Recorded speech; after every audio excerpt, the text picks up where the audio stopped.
আদর্শ ছেলে, লিখেছেন কুসুম কুমারী দাস। আমাদের দেশে হবে সেই ছেলে কবে, কথায় না বড় হয়ে কাজে বড় হবে।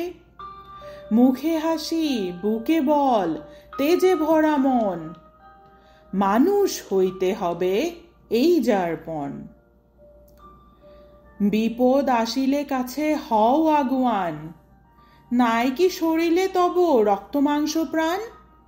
হাত পা সবারই আছে, মিছে কেন ভয়, চেতনা রহেছে যার সে কি পড়ে রয়। সে ছেলে কে চায় বলো কথায় কথায়, আসে যার চোখে জল মাথা ঘুরে যায়। সাদা প্রাণে হাসি মুখে করো এই পণ, মানুষ হইতে হবে মানুষ যখন। কৃষকের শিশু কিংবা রাজার কুমার, সবারই রয়েছে কাজ এ বিশ্ব মাঝার।